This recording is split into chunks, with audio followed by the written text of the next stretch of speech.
guys, this is Naman Pathak and welcome to all in Digital Vidyapeeth. Guys, in this video, we will talk about one of the most important topic of this chapter, what is static length and variable length coding scheme. So basically, last video में हमने numericals discuss किए थे entropy के और उससे पहले हमने entropy को completely समझा था क्या होती है. उन सब की जो लिंक है वो मैंने आपको डिस्क्रिप्शन बॉक्स में दे दी है. और आज की वीडियो में हम एक बहुत ही ज़्यादा इम्पॉर्टेंट टॉपिक डिस्कस करने वाले हैं जो कि 2 नंबर में काफ़ी ज़्यादा पूछने को आता है, कभी कभी 5 या 10 नंबर में भी आ जाता है. वो डिपेंड करता है कि आपका पेपर कितने नंबर का है, 100 नंबर का है कि 70 नंबर का है. It's depend on that situation. But ये जो टॉपिक है वो काफ़ी ज़्यादा इम्पॉर्टेंट है. तो बेसिकली आज हम डिस्कस करने वाले हैं कि स्टैटिक लेंथ कोडिंग क्या होती है और वेरिएबल लेंथ कोडिंग क्या होती है. सो बेसिकली कोई नई टर्म नहीं है. जैसे आपने 11th और 12th में स्टैटिक और वेरिएबल पढ़े थे, 9th क्लास में ही आ जाते हैं स्टैटिक और वेरिएबल. तो स्टैटिक का बेसिक मतलब क्या होता है? वो चीज़ जो हमारी फिक्स होती है, जिसकी वैल्यू हमारी फिक्स होती है, उसको ही हम क्या बोलते हैं? स्टैटिक बोलते हैं. तो इसीलिए हमारी स्टैटिक लेंथ कोडिंग को ही हम क्या बोलते हैं? फिक्स्ड लेंथ कोडिंग भी बोलते हैं. तो जो फिक्स्ड लेंथ कोड होते हैं वो हमारे ऐसे कोड होते हैं जिनका कोड वर्ड लेंथ जो होती है वो फिक्स होती है. अब कोड वर्ड लेंथ क्या होती है? जैसे कोई भी हमारा वर्ड है, सपोज कीजिए जैसे मेरा कोई कैरेक्टर है ए, अब उसका कुछ कोड होगा. तो जैसे उसका कोड हुआ 101, तो इसकी जो कोड वर्ड लेंथ हो गई वो कितनी हो गई? 3 हो गई. जैसे मेरा कोई वर्ड हुआ, कोई मेरा कैरेक्टर हुआ, कोई मेरी स्ट्रिंग हुई ABC, और इसकी जो कोड आया वो 101010 आई. तो यहाँ पर जो इसकी कोड वर्ड लेंथ हो जाएगी ये हमारी 6 हो गई. तो ये जस्ट एग्जांपल है समझाने के लिए कि बेसिकली कोड वर्ड लेंथ हमारी होती क्या है.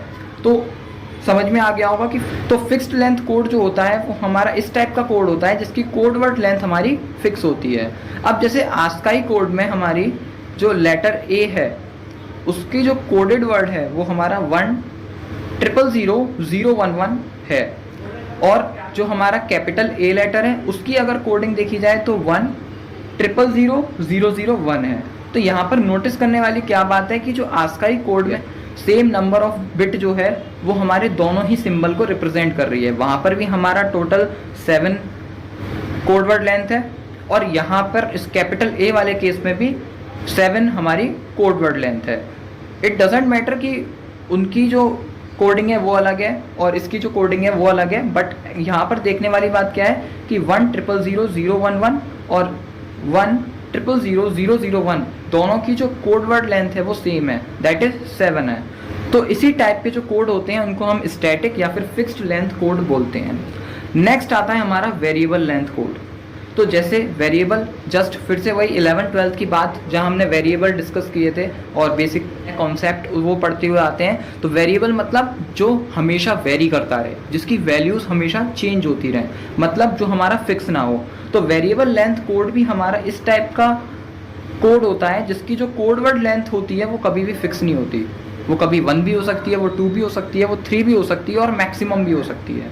फॉर एग्जाम्पल अगर इस टेबल को कंसीडर कीजिए जो आपके स्क्रीन पे दिखाई दे रही है, इसको देखिए. यहाँ पर जो हमारे 4 अलग अलग एलिमेंट हैं x1, x2, x3, x4. तो इसकी कोड 1 देखिए. कोड 1 में क्या है? x1 का 00 है, x2 का 01 है, x3 का 10 है, x4 का 11 है. तो बेसिकली इसका क्या मतलब हुआ कि कोड 1 की जो x1 की कोड लेंथ है वो 2 है, x2 की भी कोड लेंथ 2 है, और x3 की भी कोड लेंथ 2 है, और x4 की भी सेम 2 है. तो इसका क्या मतलब हुआ कि ये स्टैटिक लेंथ कोडिंग है कोड 1 की. बट वहीं अगर मैं कोड 2 को और कोड 3 को देखता हूँ तो x1 की कोडिंग 00 है, x2 की कोडिंग कोड 2 में 1 है, कोड 3 में 10 है, x3 की कोडिंग 00 है कोड 2 में और कोड 3 में 110 है, और x4 में सेम कोड 2 में 11 है और कोड 3 में 111 है. तो देख सकते हैं यहाँ पर जो कोड 2 है और कोड 3 है उन दोनों ही केस में हमारी जो कोड वर्ड लेंथ है वो डिफरेंट है. x1 की 1 है, x2 की कोड 2 की मैं बात कर रहा हूँ तो x1 की 1 है, x2 की 1 है, x3 की 2 है, x4 की भी 2 है. तो यहाँ पे 1 और 2 आ गए, मतलब वेरी कर रही है, इसलिए क्या है ये हमारी वेरिएबल लेंथ कोडिंग है। और कोड 3 की मैं बात करूँ तो x1 की 0 है, x2 की 10, x3 की 110 है और x4 की 111 है। तो यहाँ पर भी क्या है, हमारी वेरिएबल लेंथ कोडिंग हो रही है कोड 3 में। तो होपफुली गाइज आपको स्टैटिक लेंथ कोड और वेरिएबल लेंथ कोड दोनों ही समझ में आए होंगे। बहुत ही सिंपल टॉपिक था लेकिन इंपॉर्टेंट था, AKTU में काफ़ी बार रिपीट हो चुका है। तो होपफुली गाइज आज की वीडियो आपको पसंद आई होगी। इससे रिलेटेड कोई भी डाउट रहता है तो आप मेरे को कमेंट बॉक्स में कमेंट कर सकते हैं। मिलते हैं नेक्स्ट वीडियो में एक नए टॉपिक के साथ। आपसे एक रिक्वेस्ट रहेगी कि आप इस वीडियो को लाइक करें, शेयर करें, चैनल को सब्सक्राइब करें। तब तक के लिए tata, bye bye, take care.